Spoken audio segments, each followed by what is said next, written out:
આકાશવાણી સમાચાર શિવાંગી ભટ્ટ વાંચે છે. સૌપ્રથમ મુખ્ય સમાચાર. દેશ આજે 2001માં સંસદ ભવન ઉપર થયેલા આતંકવાદી હુમલાને નિષ્ફળ બનાવવામાં સર્વોચ્ચ બલિદાન આપનારા વીર શહીદોને શ્રદ્ધાંજલિ અર્પણ કરી રહ્યો છે. રાજ્યમાં વધી રહેલી આગની દુર્ઘટનાઓ અંગે મુખ્યમંત્રી વિજય રૂપાણીએ ફાયર સેફટી એનઓસી મેળવવા ઓનલાઈન પોર્ટલ વિકસાવવામાં આવશે તેવી જાહેરાત કરી છે. કેન્દ્રશાસિત પ્રદેશ જમ્મુ કાશ્મીરમાં જિલ્લા વિકાસ પરિષદની ચૂંટણીનું છઠ્ઠા તબક્કાનું મતદાન આજે શાંતિપૂર્ણ રીતે સંપન્ન થયું. દેશમાં કોવિડ-19થી સાજા થવાનો દર 94.93% થયો છે અને અમેરિકામાં આવતીકાલથી કોવિડ-19 રોગચાળાથી બચવા માટે રસીકરણના વ્યાપક અભિયાનની શરૂઆત કરવામાં આવશે. સમાચાર વિગતવાર. દેશ આજે 2001માં સંસદ ભવન ઉપર થયેલા આતંકવાદી હુમલાને નિષ્ફળ કરવામાં સર્વોચ્ચ બલિદાન આપનારા વીર શહીદોને શ્રદ્ધાંજલિ અર્પણ કરી રહ્યો છે. રાષ્ટ્રપતિ, ઉપરાષ્ટ્રપતિ, પ્રધાનમંત્રી અને લોકસભા અધ્યક્ષે આજે સંસદ ભવનની રક્ષા કરનારા વીર શહીદોને શ્રદ્ધાંજલિ અર્પણ કરી છે. રાષ્ટ્રપતિ રામનાથ કોવિંદે કહ્યું છે કે દેશ એ વીર શહીદોને કૃતજ્ઞતાપૂર્વક યાદ કરે છે, જેમણે 2001માં આજના જ દિવસે સંસદ ભવનની રક્ષા કરતા પોતાનો જીવ આપી દીધો હતો. તેમણે આ મહાન બલિદાનને નમન કરતા કહ્યું કે આતંકવાદી તાકાતોને હરાવવા આપણા સંકલ્પને આપણે વધુ મજબૂત કરીએ. ઉપરાષ્ટ્રપતિ એમ વેંકૈયા નાયડુએ કહ્યું કે આજનો દિવસ આપણને એ યાદ કરાવે છે કે આતંકવાદ એ લોકતંત્ર માટે સૌથી મોટું જોખમ છે. તેમણે કહ્યું કે વૈશ્વિક સમુદાયે એવા દેશો વિરુદ્ધ એક થવું જોઈએ જે આતંકવાદને પ્રોત્સાહન આપે છે.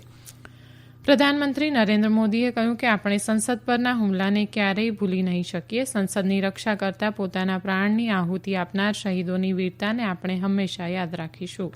લોકસભા અધ્યક્ષ ઓમ બિરલાએ પણ એ તમામ સુરક્ષા જવાનો અને સંસદના અધિકારીઓને યાદ કર્યા જેમણે લોકતંત્રના મંદિરની રક્ષા કરી હતી. તેમણે કહ્યું કે તેમની કર્તવ્યનિષ્ઠા, વીરતા અને શૌર્ય આપણા આતંકવાદ સામે લડવાના સંકલ્પને વધુ દ્રઢ બનાવશે. આ અવસરે સંસદ ભવનના પ્રાંગણમાં શ્રદ્ધાંજલિ સભાનું આયોજન પણ કરાયું હતું. રાજ્યમાં વધી રહેલી આગની દુર્ઘટનાઓ અંગે મુખ્યમંત્રી વિજય રૂપાણીએ ફાયર સેફટી એનઓસી મેળવવા ઓનલાઈન પોર્ટલ વિકસાવવામાં આવશે તેવી જાહેરાત કરી છે, જેનો અમલ આગામી 26મી જાન્યુઆરીથી થશે. ગાંધીનગરમાં પત્રકારો સાથેની વાતચીતમાં મુખ્યમંત્રી વિજય રૂપાણીએ કહ્યું કે રાજ્યમાં ફાયર સેફટીના કડક અમલથી લોકોના જાનમાલ, મિલકતને રક્ષણ આપવા ફાયર સેફટી અંગે કેટલાક મહત્વપૂર્ણ નિર્ણયો લેવામાં આવ્યા છે. મુખ્યમંત્રી શ્રી વિજયભાઈ રૂપાણીએ એવો નિર્ણય કર્યો છે કે રાજ્યમાં ફાયર સર્વિસ ક્ષેત્રે કારકિર્દી ઘડીને ખાનગી ફાયર સેફટી ઓફિસર તરીકે યુવા ઇજનેરોને નિર્દિષ્ટ જરૂરી તાલીમ લીધા બાદ ફાયર સેફટી ઓફિસર તરીકે ખાનગી પ્રેક્ટિસ માટે સરકાર મંજૂરી આપશે. મુખ્યમંત્રીશ્રીના આ નિર્ણયથી નગરો, મહાનગરોના સ્થાનિક તંત્રમાં ફાયર સેફટી, એનઓસી, રિન્યુઅલ વગેરેની કામગીરીનું હાલનું વધુ પડતું કાર્યભારણ ઓછું થશે. એટલું જ નહીં, બિલ્ડિંગ ધારકો અને લોકોને એનઓસી મેળવવા તથા રિન્યુઅલ કરાવવામાં સરળતા મળશે. જાણીતા વિદ્વાન, વિદ્યાવાચસ્પતિ બન્નનજી ગોવિંદાચાર્યનું વૃદ્ધાવસ્થાને લગતી સમસ્યાઓને કારણે 85 વર્ષની વયે નિધન થયું છે. તેમણે ઉડુપીના અંપલબ્દીમાં પોતાના ઘરે અંતિમ શ્વાસ લીધા.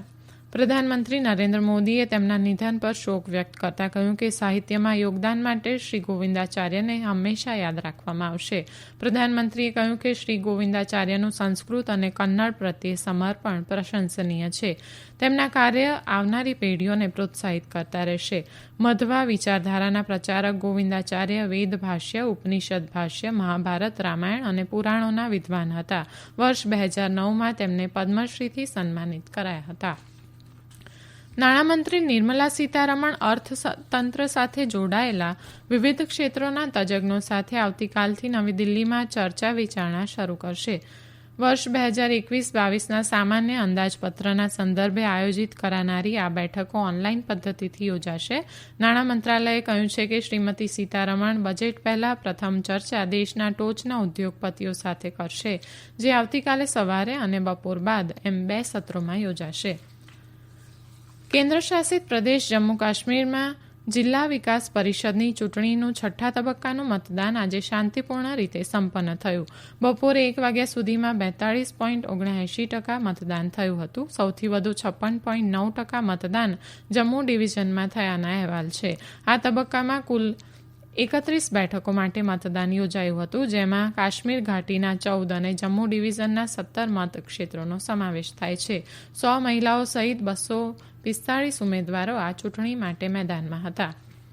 આ સમાચાર આપ આકાશવાણી પરથી સાંભળી રહ્યા છો. વધુ સમાચાર કોરોના અંગેના આ સંદેશ બાદ.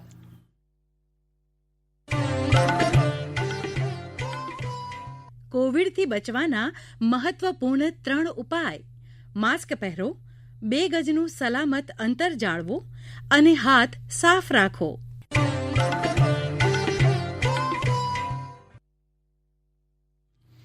દેશમાં કોવિડ-19થી સાજા થવાનો દર 94.93% થયો છે. છેલ્લા 24 કલાકમાં 33,000થી વધુ દર્દીઓ સાજા થતાં કોરોનાને માત આપનાર દર્દીઓની સંખ્યા 3,57,000થી વધુ થઈ છે. હાલમાં કુલ એક્ટિવ કેસોની સંખ્યા 3,56,546 છે. આ જ સમયગાળામાં દરમિયાન કોવિડ-19ના નવા 30,254 કેસો નોંધાતા કોવિડના કુલ કેસોની સંખ્યા 98,57,000થી વધુ થઈ છે. છેલ્લા 24 કલાકમાં 391 લોકોના મોત નીપજ્યા છે. ગઈકાલ સુધી દેશમાં કોવિડના 15,37,11,833 પરીક્ષણો કરવામાં આવ્યા છે. ભાજપના અધ્યક્ષ જેપી નડ્ડા કોરોના સંક્રમિત થયા છે. શ્રી નડ્ડાએ એક ટ્વીટ દ્વારા આ માહિતી આપી કે કોરોનાના લક્ષણ દેખાયા પછી તપાસ કરાવી તો તેમનો રિપોર્ટ પોઝિટિવ આવ્યો છે. શ્રી નડ્ડાએ કહ્યું કે તેમની તબિયત અત્યારે સારી છે અને તેઓ ડોક્ટરોની સલાહથી પોતાના ઘરે જ આઇસોલેટ થયા છે તથા તમામ નિયમોનું પાલન કરી રહ્યા છે. કેન્દ્ર શાસિત પ્રદેશ જમ્મુ કાશ્મીરના પૂંછ જિલ્લામાં મુઘલ રોડ પર ચટ્ટાપાની વિસ્તારમાં આતંકવાદીઓ અને સુરક્ષા દળો વચ્ચે ગોળીબાર થયાના અહેવાલ છે. સંરક્ષણ પ્રવક્તાએ જણાવ્યા અનુસાર સુરક્ષા દળોએ મુઘલ રોડ પાસેના વિસ્તારોમાં કોર્ડન કરીને શોધખોળ અભિયાન શરૂ કર્યા પછી ત્યાં છુપાયેલા આતંકવાદીઓની જાણકારી મળી હતી. તેમણે કહ્યું કે આ વિસ્તારમાં હમણાં જ ભારે હિમવર્ષા થઈ છે. વધુ કાર્યવાહીના અહેવાલની રાહ જોવાઈ રહી છે. કેન્દ્ર શાસિત પ્રદેશ લદ્દાખના કારગિલમાં પવનહંસ હેલિકોપ્ટર MI-17ની સેવા આજે સૌપ્રથમવાર કારગિલથી શ્રીનગર વચ્ચે શરૂ થઈ ગઈ છે. આજે કુલ 13 મુસાફરોએ કારગિલથી શ્રીનગર અને 14 મુસાફરોએ શ્રીનગરથી કારગિલની યાત્રા કરી. આ સેવાથી શિયાળાની ઋતુમાં લોકો માટે પરિવહનનો એક વિકલ્પ ઉપલબ્ધ બનશે. આ હેલિકોપ્ટર સેવાનું ભાડું પ્રતિ મુસાફર 9,000 રૂપિયા છે. આ સેવાનો ઉપયોગ કરવા માટે ઇચ્છુક લોકો સંપર્ક અધિકારી નાયબ તહેસીલદાર કારગિલનો સંપર્ક કરી શકે છે. અમેરિકામાં આવતીકાલથી કોવિડ-19ના રોગચાળાથી બચવા માટે રસીકરણના વ્યાપક અભિયાનની શરૂઆત કરવામાં આવશે. અમેરિકી અધિકારીઓએ જણાવ્યું છે કે સરકારે આ માટે મંજૂરી આપી દીધી છે. આ રોગચાળાથી અમેરિકામાં અત્યાર સુધીમાં 3 લાખ લોકોના મોત થયા છે. ટ્રમ્પ વહીવટીતંત્રના રસી વિકાસ અભિયાનના વડા જનરલ ગુસ્તાવ પેરનાએ જણાવ્યું કે તમામ પ્રાંતોના લગભગ 150 વિતરણ કેન્દ્રોમાં આજે ફાર્મા કંપની ફાઇઝરની રસીની ડિલિવરી કરાશે. મંગળવારે વધુ 425 સ્થળોએ રસી મોકલવામાં આવશે, જ્યારે બુધવારે બાકીના 66 સ્થળોએ રસી પહોંચાડાશે. રસી આવતીકાલ સુધીમાં પહોંચી જશે અને સૌથી પહેલા આરોગ્ય કર્મીઓને રસી આપવામાં આવશે. દર વર્ષે કચ્છના રણમાં આવતા પ્રવાસીઓ માટે આ વખતે ઉલ્કાવર્ષા નિહાળવાની ખાસ વ્યવસ્થા સફેદ રણ કેમ્પેઇનના સહયોગથી ગોઠવવામાં આવી છે.